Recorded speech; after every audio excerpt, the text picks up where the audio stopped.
நியோராவின் புத்தாண்டு மாபெரும் மலிவு விற்பனை 2025 ஜனவரி 3ஆம் தேதி முன்சன் கிளாட் பார்க் ஸ்ரீ நவசக்தி விநாயகர் ஆலய மண்டபத்தில் பிற்பகல் 1 மணி முதல் மாலை 6:30 வரை நியோராவின் 70% வரையான மலிவு விற்பனை நடைபெறுகிறது. By 2 get 1 free. நியோராவின் புடவை திணுசுகளை மலிவு விலையில் பெற்றுக்கொள்ள முந்திக் கொள்ளுங்கள். நியோரா new year mega sale.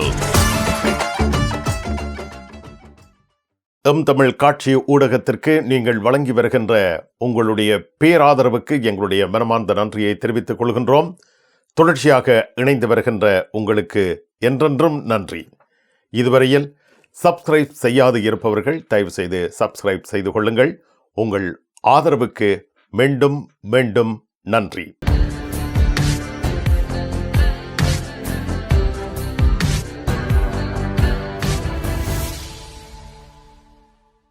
Germany செய்திகள். ஜெர்மனி நாட்டில் இருந்து வேலும் மயிலும் ராமகிருஷ்ணன் அவர்கள். எந்த உறவுகளே வணக்கம். ஜெர்மனி நாட்டின் அதிபர் நடைபெற இருக்கின்ற தேர்தல் தொடர்பாக பரப்புரையில் ஈடுபட்டு வருகின்றார். தேர்தல் பரப்புரையின் பொழுது பல்வேறு விதமான வாக்குறுதிகளை மக்களுக்கு அளித்து வருகின்றார்.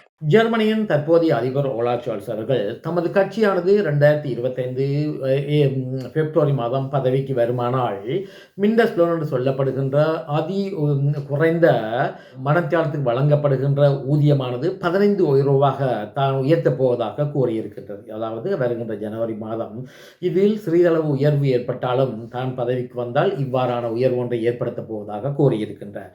இதே வேளையில் இவ்வாறு இந்த அடிப்படை சம்பள உயர்வுக்கு எதிராக பல தொழில் வழங்குநர்கள் தங்களது கருத்தை தெரிவித்திருக்கின்றார்கள். இவ்வாறு இந்த 15 யூரோக்கள் மனத்தியாலத்துக்கு அடிப்படை சம்பளமாக நியமனம் பெற்றால் பல தொழிற்சாலைகள் இழுத்து மூட வேண்டிய சூழ்நிலை ஏற்படலாம் என்றும் அவர்கள் குறிப்பிட்டிருக்கின்றார்கள். இது எவ்வாறாக இருந்தாலும் இவ்வாறு அடிப்படை சம்பளம் 15 யூரோவாக உயர்த்தப்படுமானால் பல உணவகங்களில் கடமையாற்றுகின்றவர்கள் இதனால் பலன் பெறுவார்கள் என்றும் தெரிவிக்கப்பட்டிருக்கின்றது. கூடுதலாக உணவகங்களில் கடமையாற்றுகின்றவர்களில் 60% மேற்பட்டவர்கள் தங்களது அடிப்படை சம்பளம் 15 யூரோவாக பெறுவதில்லை என்றும் இதன் மூலம் இவர்கள் பலர் பயனடைவார்கள் என்றும் தெரிவிக்கப்பட்டிருக்கின்றது. மற்றும் ஹாண்டில் என்று சொல்லப்படுகின்ற வர்த்தகம் மற்றும் சமூக நலங்களில் ஈடுபட்டிருக்கின்ற தொழிலாளர்களுக்கும் இவ்வையான உயர்வு ஏற்பட்டால் பலனுள்ளதாக அமையும் என்றும் தெரிவிக்கப்பட்டுள்ளது. கிழக்கு ஜெர்மனியில் இடதுசாரிகள் மீது வலதுசாரிகள் தாக்குதல் மேற்கொண்டுள்ளனர். நேற்று முன்தினம் கிழக்கு ஜெர்மனியின் ஒரு நகரமான கோர்லிஸ் என்ற பிரதேசத்தில் வைத்து 20, 21 வயது மற்றும் 27 வயதுடைய இடதுசாரி கட்சியைச் சேர்ந்த 3 நபர்கள் வலதுசாரி தீவிரவாதிகளால் தாக்கப்பட்டுள்ளதாக தெரிவிக்கப்பட்டுள்ளது. அதாவது இந்த தாக்குதலில் ஈடுபட்டவர்கள் முகமூடியை அணிந்து இவர்கள் மீது தாக்குதல் நடத்தியதாக தெரிவிக்கப்பட்டுள்ளது. இதேவேளை தற்பொழுது இந்த தாக்குதலாளிகளை கண்டுபிடிப்பதற்கு போலீசார் பிரயத்தனங்கள் செய்து வருவதாக தெரிவிக்கப்பட்டுள்ளது. அதாவது ஸ்டாட்ஃபுல்ஸ் என்று சொல்லப்படுகின்ற உள்நாட்டு பாதுகாப்பு பொறிமுறை அமைப்பானது இந்த விசாரணையை கையில் எடுத்து விசாரணைகளை ஆரம்பித்துள்ளதாக தெரிவிக்கப்பட்டுள்ளது.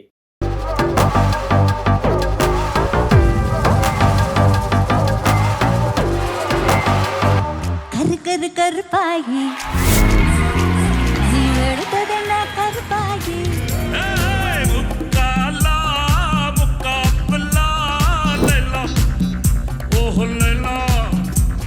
மின்சார பூவே பெண் பூவே பெய்திட வேண்டும் என்னோடு வாராய் எழுவய பூக்கலையே யாரெடுத்தும் பார்க்கலையே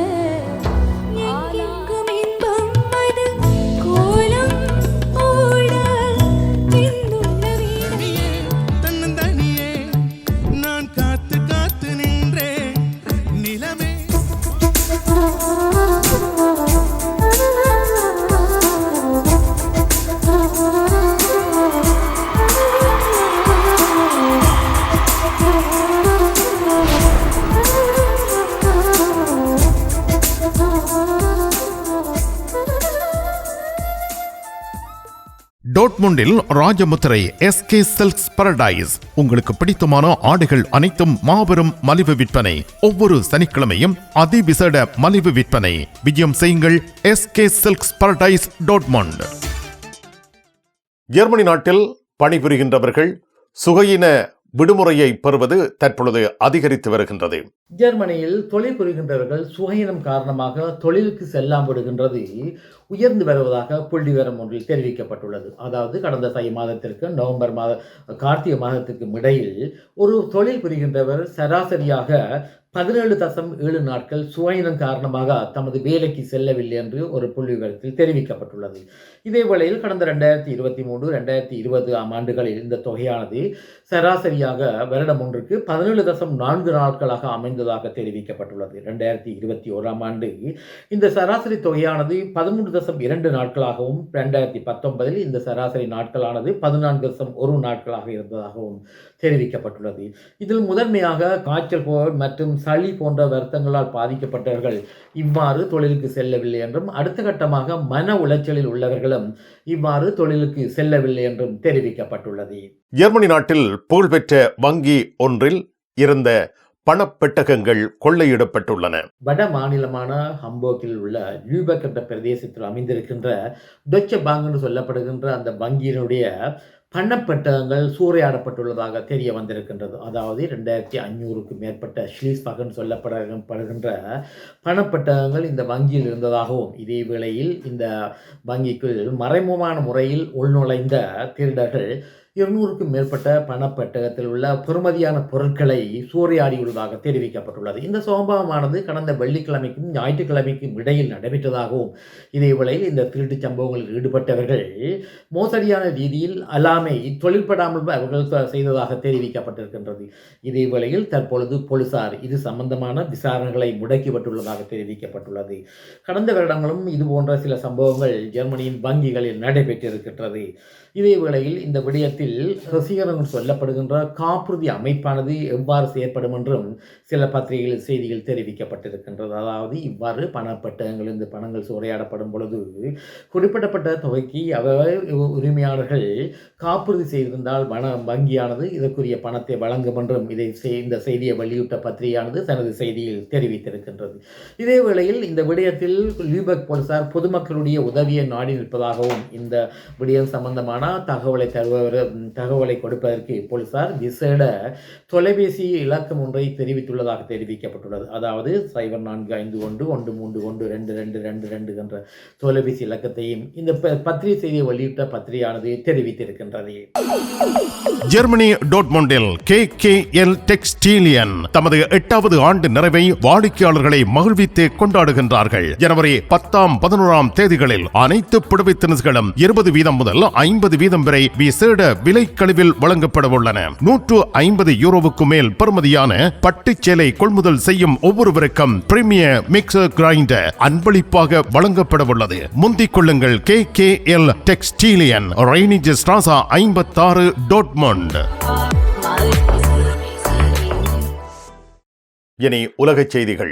அண்மையில் இந்தியாவுக்கு சென்ற இலங்கையின் ஜனாதிபதி அனுரகுமார திசாநாயக்க அவர்கள் இந்திய பிரதமர் மோடியுடன் பேச்சுவார்த்தை நடத்திய போது எட்கா ஒப்பந்தம் பற்றி பிரேரித்துள்ளதாக தெரிவிக்கப்பட்டுள்ளது. அதாவது இந்திய பிரதமர் மோடி அவர்கள் கருத்து வெளியிடுகையில் இலங்கையானது வெகு விரைவில் இந்த எட்கா ஒப்பந்தத்தில் கையெழுத்திடும் என்று கருத்தையும் பிரதிபலித்திருந்தார். இதே வேளையில் கடந்த காலங்களில் இந்த எட்கா என்று சொல்லப்படுகின்ற ஒப்பந்தத்துக்கு எதிராக மக்கள் முன்னணியானது, அதாவது தற்பொழுது ஆட்சியில் இருக்கின்ற மக்கள் விடுதலை முன்னணியானது கடுமையான எதிர்ப்பை தெரிவித்திருந்தது. இதே வேளையில் தற்போதைய அரசாங்கமானது எட்கா ஒப்பந்தத்திற்கு சாதகமான முறையில் தமது பதிலை அளித்திருப்பது மிகவும் கவலைக்குரிய விடயமாக இலங்கையின் ஹெல உரிமை என்ற அமைப்பினுடைய தலைவரான உதய கம்மன்வேல் அவர்கள் தெரிவித்திருக்கின்றார். அதாவது இந்த எட்கா ஒப்பந்தத்தின் மூலம் இலங்கையினுடைய உற்பத்தியாளர்கள் மற்றும் ஊழியர்களுக்கு பாரிய அளவு பாதிப்பு ஏற்படும் என்றும் இந்த அமைப்பானது தெரிவித்திருக்கின்றது. அமெரிக்காவின் புதிய ஜனாதிபதியாக தெரிவு செய்யப்பட்டுள்ள முன்னாள் அமெரிக்க ஜனாதிபதியுமான டொனால்ட் ட்ரம்ப் அவர்கள் பனாமா கால்வாய் மற்றும் டென்மார்க்கு சொந்தமான குருன்லாண்ட் பட்டு சம்பந்தப்பட்ட விடயத்தில் பல பாரதூரமான கருத்துக்களை முன்வைத்திருக்கின்றார். அதாவது முன்பு இந்த பனாமா கானால் என்று சொல்லப்படுகின்ற பனாமா கால்வாயானது அமெரிக்காவுக்கு சொந்தமாக இருந்தது. இதே வேளையில் பின்னர் இது பனாமா அரசாங்கத்திடம் ஒப்படைக்கப்பட்டிருந்தது. இந்த பனாமா கால்வாயினூடாக அமெரிக்காவுடைய கூடுதலான கப்பல் போக்குவரத்து நடைபெற்று வருகின்றது. இதன் மூலம் பனாமா அரசாங்கமானது $1 பில்லியனுக்கு மேற்பட்ட டாலர்களை சம்பாதித்து வருகின்றது. இதே வேளையில் தற்பொழுது அதாவது பனாமா கால்வாயுடைய முக்கிய 2 துறைமுகங்களை பனாமா அரசாங்கமானது ஹாங்காங் நாட்டு நிறுவனத்துக்கு ஒப்படைத்திருப்பதால் அமெரிக்காவானது சீற்றமடைந்துள்ளதாக தெரிவிக்கப்பட்டுள்ளது. இதே வேளையில் இவ்வாறு அமெரிக்க ஜனாதிபதியுடைய வேண்டுதலுக்கு தாம் எவ்வகையிலும் செவி சாக்க மாட்டோம் என்று பனாமாவுடைய ஜனாதிபதி அவர்கள் கருத்தை தெரிவித்திருக்கின்றார். இதே போன்று அதாவது பனாமா நாட்டுடைய ஜனாதிபதி ஜோசே ரவுல் முலினோ இந்த கடுமையான கருத்தை முன்வைத்திருக்கின்றார். இதே வேளையில் குரின்லாந்து விடயத்திலும் டென்மார்க்கானது எக்காரணம் கொண்டும் குரின்லாந்தை அமெரிக்காவுக்கு விற்க மாட்டோம் என்ற கருத்தை முன்வைத்திருக்கின்றார். குரின்லாந்து ஜெர்மனியுடன் ஒப்பிடும் பொழுது 6 மடங்கு பெரிய நிலப்பரப்பை கொண்டுள்ளது என்பதும் இங்கே குறிப்பிடத்தக்கதாகும். மிக்க நன்றி வேலும் மயிலும் ராமகிருஷ்ணன் அவர்களே. மீண்டும் சந்திப்போம். வணக்கம். அதெல்லாம் இருக்கட்டுமாப்பா, வீட்டு டிடி பாக்ஸ் இருக்கோ? என்ன இல்லையோ? எனக்கு விசாக்கு முதல் டிடி பாக்ஸ் இருக்கும். இல்ல சரி, ஓகே பாய். நைட் எடுக்கிறேன் என்ன? சரியா இங்க என்னடா வாங்கி விற்கிறாராம். என்ன இப்போ உலகம் டிடி பாக்ஸ் எல்லாம் இருந்திருக்கு? இல்ல அவர் என்னன்னு சொன்னா ஃபுட் சிட்டி வச்சுக்கிறாரு தானே, இப்ப கொஞ்சம் பிஸியா இருப்பார். அவர் வீட்டை டிவியும் பாக்குறீங்கள, அப்ப இப்ப நான் போறேன் தானே, இப்ப வாங்கி விற்பேன். மறந்துடாதீங்க, நீங்களும் வீட்டுல டிடி பாக்ஸ் வாங்கி வைங்க. தமிழ் தொலைக்காட்சிகளின் நிகழ்ச்சிகளை தங்கள் இல்லங்களுக்கு எடுத்து வருவதில் முன்னணி வகிப்பது டிடி பாக்ஸ். நீங்கள் விரும்பும் தொலைக்காட்சி நிகழ்ச்சிகளை இலகுவாக பார்த்து மகிழ டிடி பாக்ஸ். விவரங்களுக்கு 0049 1630 00 78 00.